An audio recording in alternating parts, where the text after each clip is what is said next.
Avez-vous déjà ressenti ce que vous faites? Quelque chose en vous est agité, comme si vous vous promenez dans la vie en portant un fardeau que personne d'autre ne semble comprendre.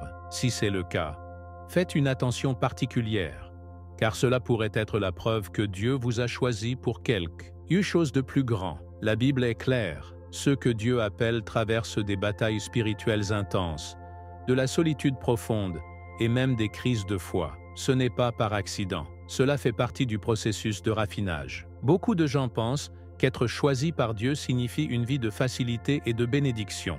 Mais la vérité est loin de cela. En fait, au moment où Dieu distingue quelqu'un, ils éprouvent des douleurs spirituelles que la plupart des gens ne comprendront jamais. Ils se sentent hors de propos dans ce monde, attaqués de tous les côtés, et ont été testés au-delà de leurs limites. Mais voici la bonne nouvelle.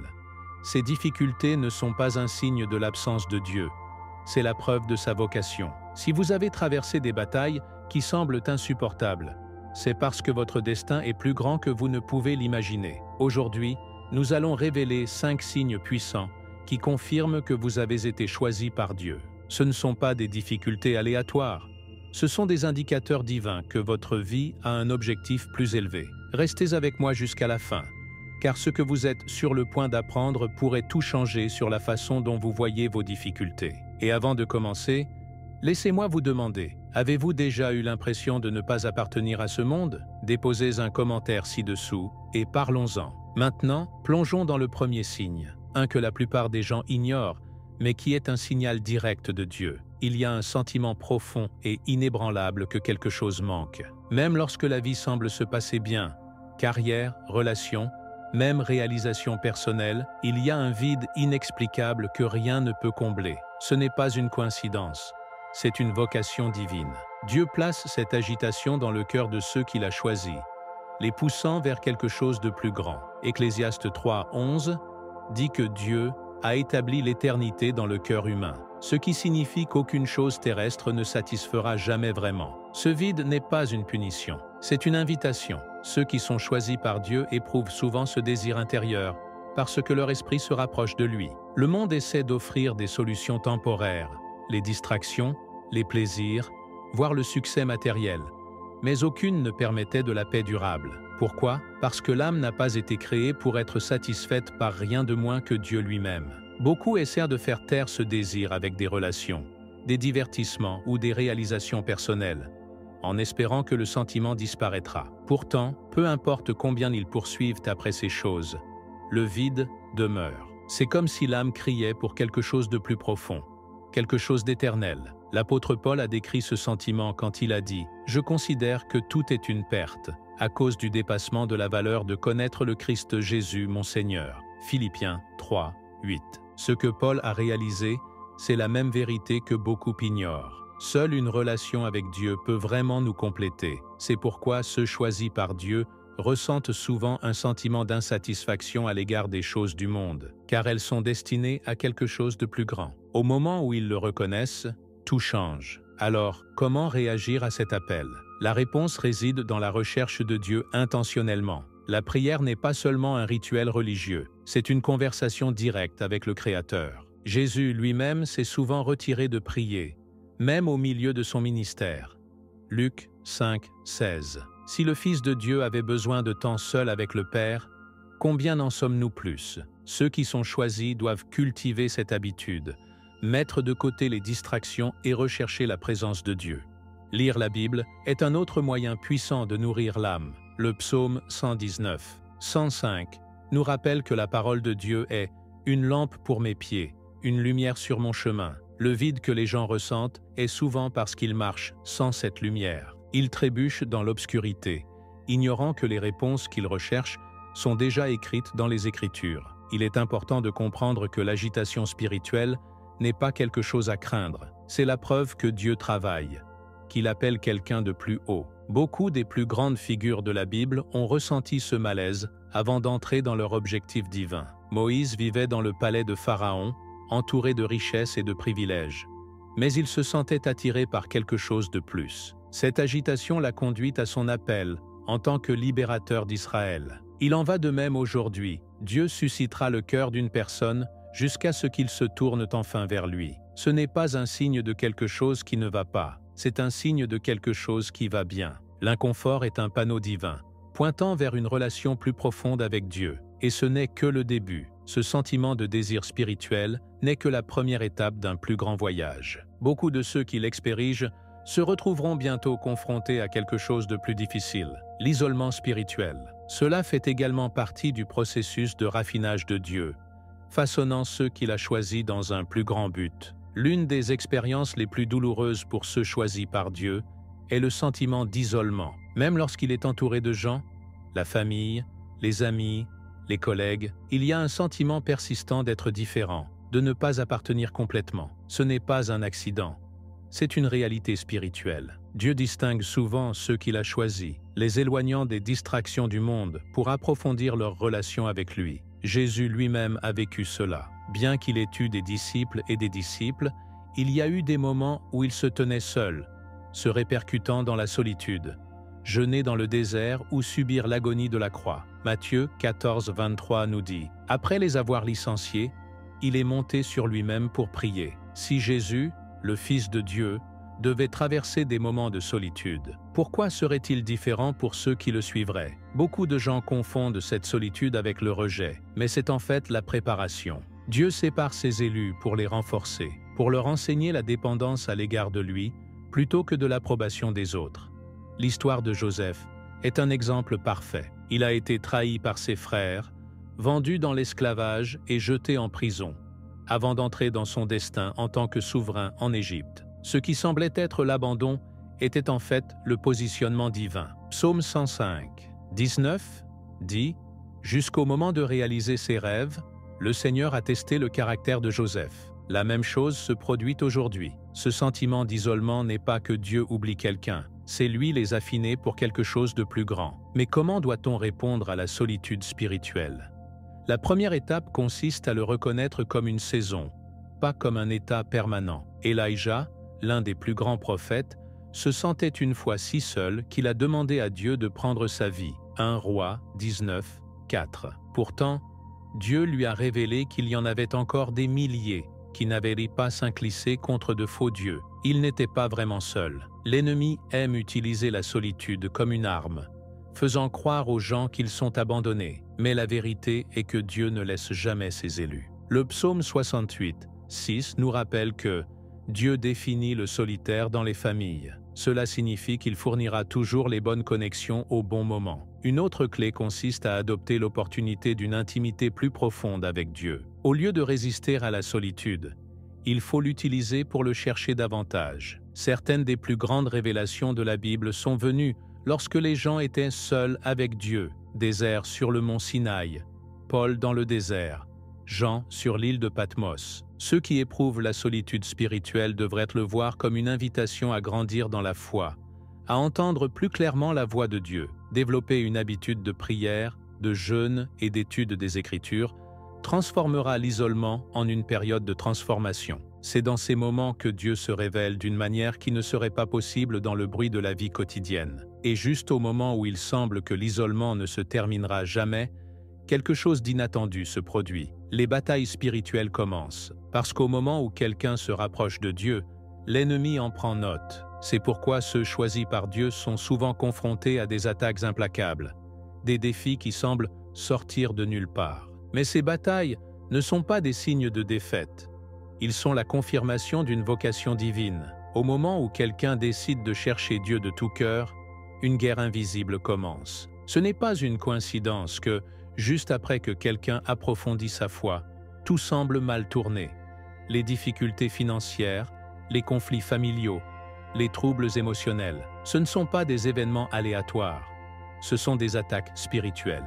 L'ennemi ne perd pas de temps à attaquer ceux qui ne sont pas une menace. Mais quand quelqu'un est choisi par Dieu, l'opposition s'intensifie. Jésus a mis en garde contre cette réalité dans Jean 16, 33. « Dans ce monde, vous aurez des problèmes, mais prenez cœur, j'ai surmonté le monde. » La présence même des luttes est la preuve d'une vocation divine. Ceux qui appartiennent à Dieu seront toujours confrontés à la résistance parce qu'ils avancent son royaume. Ces attaques viennent souvent en vagues, frappant les domaines les plus vulnérables de la vie d'une personne. C'est peut-être une trahison inattendue, une profonde perte personnelle ou une vague soudaine de doute.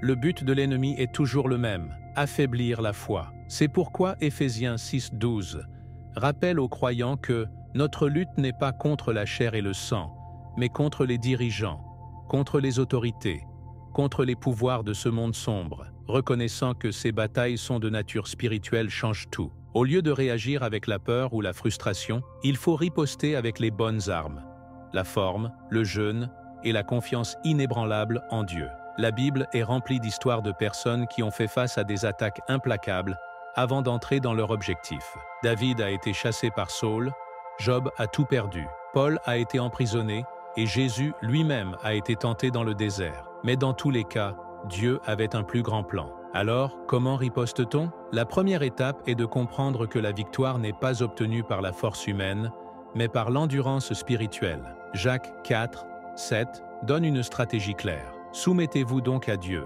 résistez au diable et il vous fuira. Cela signifie abandonner tout à Dieu. Chaque crainte, chaque inquiétude, chaque bataille, et debout ferme dans la foi. La prière devient le champ de bataille où les victoires sont remportées. Ce n'est pas seulement une routine, c'est une arme. Jésus a passé des nuits entières en prière avant de prendre des décisions importantes. Luc 6:12. Ceux qui sont choisis doivent suivre son exemple. Le jeûne est un autre outil puissant. Lorsque les disciples ont eu du mal à chasser un démon, Jésus leur a dit « Ce genre ne peut sortir que par la prière et le jeûne ». Marc 9:29. Certaines batailles spirituelles nécessitent un niveau d'engagement plus profond. Une autre clé pour surmonter ces attaques est de s'entourer de croyants forts. L'ennemi aime l'isolement car il rend les gens plus vulnérables. Ecclésiaste 4:12 déclare « Bien que l'on puisse être maîtrisé, deux peuvent se défendre. Un cordon de 3 brins n'est pas rapidement brisé. » Avoir une communauté de foi offre de la force, des encouragements et de la sagesse pendant les saisons difficiles. La recherche d'un avocat sage, la participation à l'Église et la participation à la communion sont essentielles à la résilience spirituelle. En même temps, il faut être conscient des tactiques de l'ennemi. Il utilise souvent le découragement, la confusion et les distractions pour affaiblir les croyants. Mais la Bible nous rappelle que « plus grand est celui qui est en vous que celui qui est dans le monde ». 1 Jean 4:4. Peu importe à quel point la bataille de Dieu est toujours plus grande. Et tout comme ces batailles semblent sans fin, une autre réalisation sonne. Le monde lui-même se sent étranger. Un profond sentiment d'appartenance ne prend racine pas. Un rappel que ceux choisis par Dieu ne sont pas destinés à ce monde, mais à quelque chose de bien plus grand. Il y a un moment dans la vie de chaque personne choisie, lorsqu'elle regarde et réalise « Ce monde n'est pas à la maison ». Il ne s'agit pas seulement de se sentir différent. Il s'agit de se sentir profondément à l'intérieur qu'ils ont été faits pour quelque chose au-delà de cette vie. Ce n'est pas l'imagination, c'est une réalité spirituelle. Jésus lui-même a dit « Ils ne sont pas du monde, tout comme je ne suis pas du monde ». Jean 17:16. Ceux que Dieu a choisis se sentent souvent déconnectés des valeurs du monde, des activités et des plaisirs parce que leur esprit est aligné sur quelque chose d'éternel. Ce sentiment n'est pas une malédiction, c'est la confirmation. Cela prouve que Dieu les a distingués dans un but divin. Quand quelqu'un en fait l'expérience, c'est parce que son âme aspire à quelque chose de plus grand que ce que ce monde peut offrir. Beaucoup ont du mal avec cette réalisation. Ils essaient de s'intégrer, de se mélanger avec la foule, de supprimer l'inconfort, mais cela ne fonctionne jamais complètement. Peu importe combien ils atteignent, le nombre de relations qu'ils établissent, tout le succès qu'ils gagnent, il y a toujours un sentiment persistant que quelque chose manque. Ce n'est pas un accident, c'est l'ADN spirituel au travail.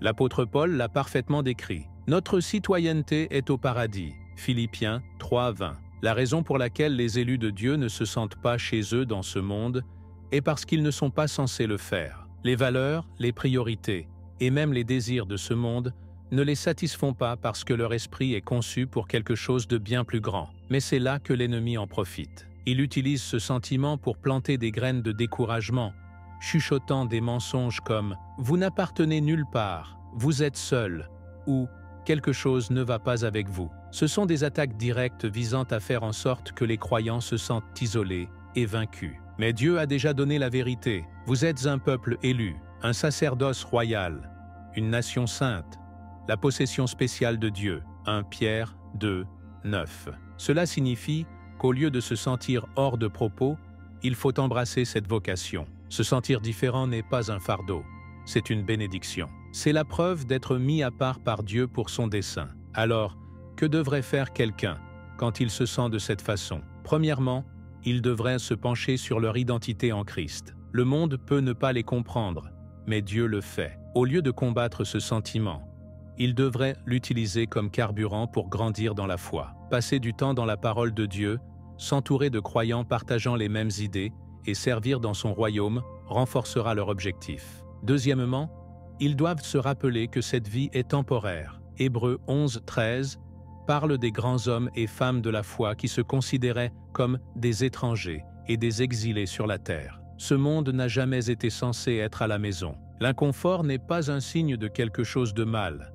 C'est un signe de quelque chose de bien. C'est un rappel que la vraie récompense n'est pas encore à venir. Et juste au moment où quelqu'un commence à embrasser cette vérité, un autre défi survient, un qui secoue même les croyants les plus forts. Les épreuves deviennent plus intenses. Les doutes se glissent et la foi elle-même est mise à l'épreuve. C'est la dernière étape de la douleur spirituelle, le moment où tout semble incertain. Il arrive un moment dans le voyage de chaque personne choisie lorsque sa foi est poussée à la limite. Les prières semblent sans réponse.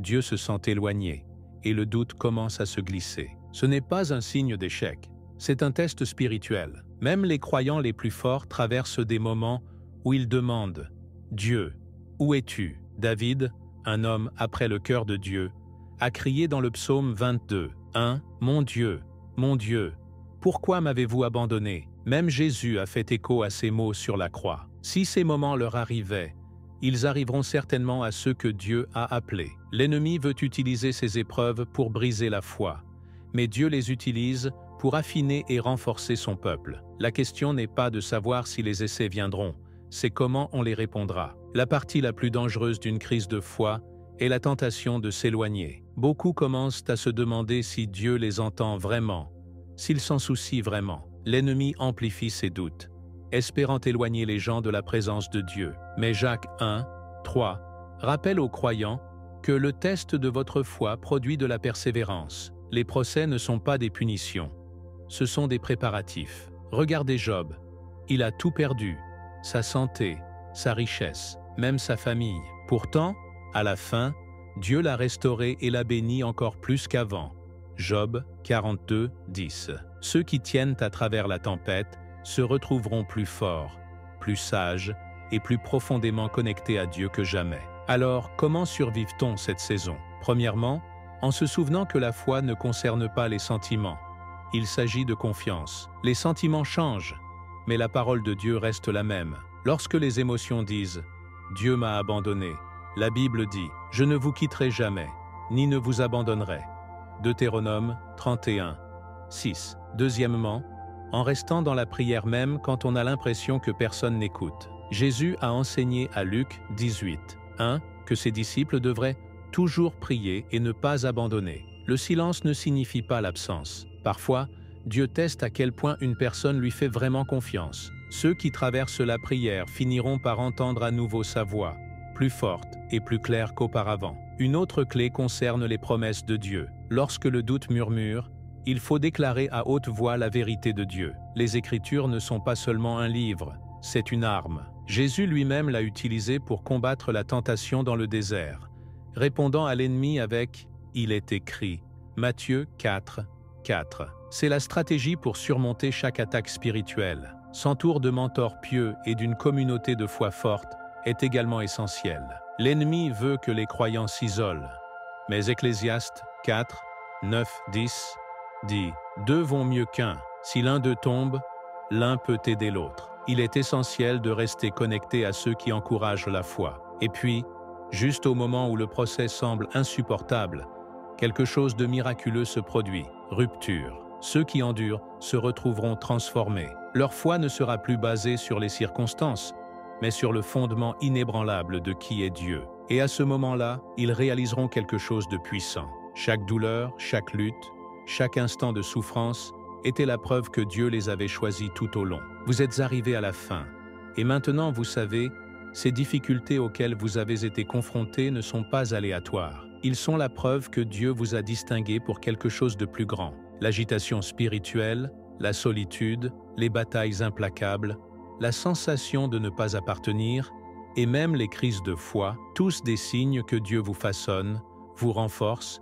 et vous prépare à son but divin. L'ennemi ne se battrait pas si fort contre vous si vous n'étiez pas une menace. Mais voici la clé, vous n'êtes pas seul dans cette bataille. Alors maintenant, je veux avoir de vos nouvelles. Laquelle de ces douleurs spirituelles avez-vous le plus ressenti? Déposez un commentaire ci-dessous et construisons ensemble une communauté de foi. Votre histoire pourrait être exactement ce que quelqu'un d'autre a besoin d'entendre aujourd'hui. Et si ce message vous a parlé, assurez-vous de vous abonner à la chaîne et d'allumer les notifications, car ce n'est que le début. Il y a tellement plus à découvrir sur la façon dont Dieu façonne votre destin. Et avant de partir, ne manquez pas la prochaine vidéo à venir sur votre écran. Elle va prendre cette révélation encore plus profonde. Rendez-vous là-bas et rappelez-vous, Dieu vous a choisi pour quelque chose d'extraordinaire. Que Dieu bénisse.